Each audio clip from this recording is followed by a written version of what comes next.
Well, welcome everybody. This is exciting. So today we are going to give a class on why we decided to buy this brand new x-ray machine. So I thought it'd be kind of fun to walk through the decision process with you. Although first of all, I had to share a cartoon first. So this is a cartoon, and this is the Institute for the Study of Migraine Headaches. And this is Floyd's School for Marching Bands, and the caption says, "The dam bursts." So it's one of those fun things, you know, it's like you go, oh my goodness gracious, last thing you want when you have a headache is to have a band sound. So anyhow, so that's great. So the question is, why did we replace a perfectly good x-ray machine? And I was going to bring Bob in to talk about this, and I'll talk about what he was going to say in a few minutes, but these are some ideas and thinking that went into this decision. Number one, the processor that we had, now this was the second processor that I had bought, and if you can think back to when I first graduated from chiropractic college, I had been raised with my dad doing chiropractic and doing dunk tanks. So you would take an x-ray, and in the dark room you would put that thing in the developer and then the hardener, and then you would wash it off. They have to be in each tank for a certain amount of period of time. So when I graduated from chiropractic, I wasn't going to be like Dad and have those dunk tanks. I was going to buy an automatic processor, right? So that's kind of, I always had this kind of quirky thing that you kind of want to have good equipment, and it has followed through. But so I had a Hope processor, but then this Konica that I've had now for several years, it was getting to the point that it was old enough that it needed some repairs, but the parts weren't available for it. So I knew at some point in time that thing was going to break and there would be no way to repair it. So that was kind of a ticking time bomb that was going then. So then I was thinking, well, you know, because a new processor, between $6,000 and $10,000, something like that for a processor. If I were to spend the money on that, then I would keep doing it with that system for a lot longer. So I was thinking, well, if I take the money towards my digital system, then I'll never need a processor, right? You understand? So that was a really big factor for me. Another factor was the understanding that the x-ray exposure for you is reduced by 50%. And this is just a huge thing. So I'm thinking, I graduated in 1986 from Western States Chiropractic College. My first clinic, if you were to take how much exposure it would take to take a picture then versus now on this machine, it's 1/4. What has happened to make that possible? When I went from my first clinic to the second clinic, I bought what would happen is you would load the x-ray film into a little, what they call a cassette. Remember those boxes, those things, kind of like that? We'd load it in, take a picture, we'd put that in the dark room, and then we'd bring another one out, loaded with another fresh film. Okay, that's how we did it for all these years. That cassette is where the magic was for those first few times.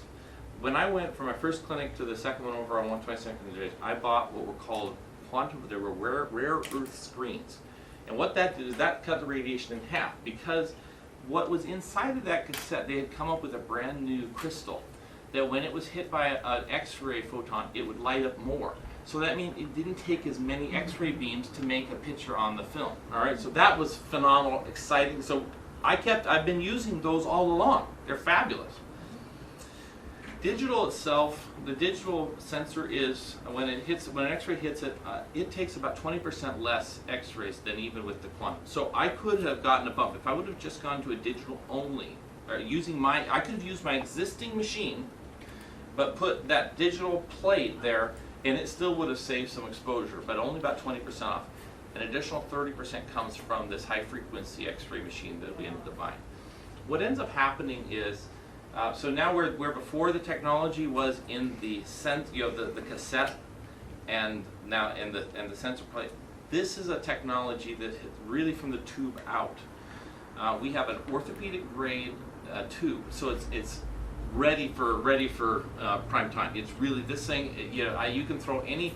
There isn't a patient I can't take an X-ray of now with this thing, and the neat thing is it's a high power generator. So what we had to bring in some more wiring. We had to rewire this thing a little bit here to make this all happen. But there's a big generator that generates a higher amount of power, so it sends a beam, and it doesn't let the weak ones come out of it. If that makes any sense. It only sends high frequency X-ray beams to you as a patient. There's no point, Larry, in having an X-ray that's kind of weak that comes to you and doesn't make it all the way through you on to make the picture. If it is absorbed into your body, it does you no good, and that's part of the harm of radiation, right? We don't want that. So if it only sends out X-rays with enough power to go in and actually make the picture, that's a really good thing. And so it doesn't need as many of them because the ones that it sends are strong enough to make the picture. So that's how we have reduced the exposure even more. So isn't that just, so it's really exciting to me. More space in the clinic. For those of you, if you want to stay and take a look at what we've been able to do, that room that was dedicated to the X-ray processor, guess what it has become? It's now going to be a changing room for you. And you'll be able to keep your jewelry or your valuables, those sorts of things when you're changing into your gown. Because just when you're feeling very exposed to get into this gown, to come in and do all the things, having your clothes where they're safe is I think a really nice thing. We also rearranged the other room because just by virtue of how the machine generates the power and so forth, the wiring, we could condense it down, and so that gives us a lot more of that room that's available.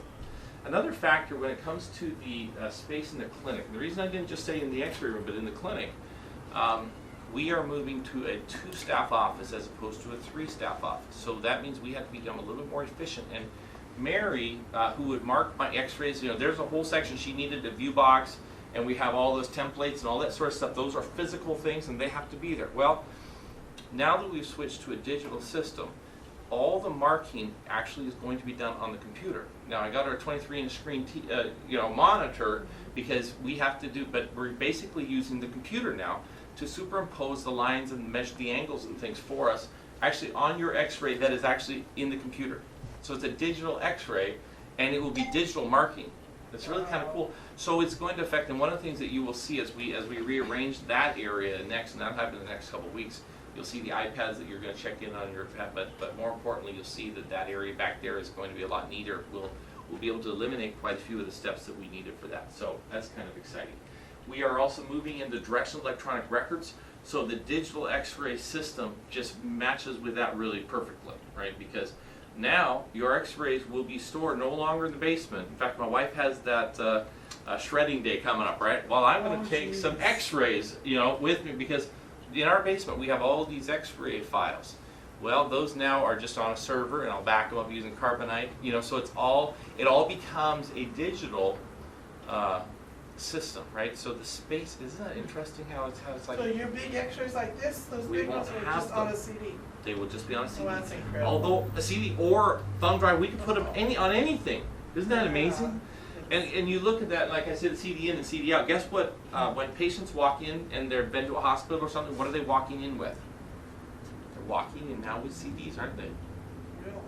You think back when I graduated from chiropractic college, they didn't even have CDs, right? The computer, nothing. I mean, the MRI was just coming out of being research-based, it already started to get out for public use and things like that. So anyhow, so it is kind of exciting, and it does mean, let's say you're going to go see your doctor and you'd like to take your X-rays, it'll be easy for us to burn a CD, and that'll be really nice. So Bob was going to talk a little bit about the decreased radiation.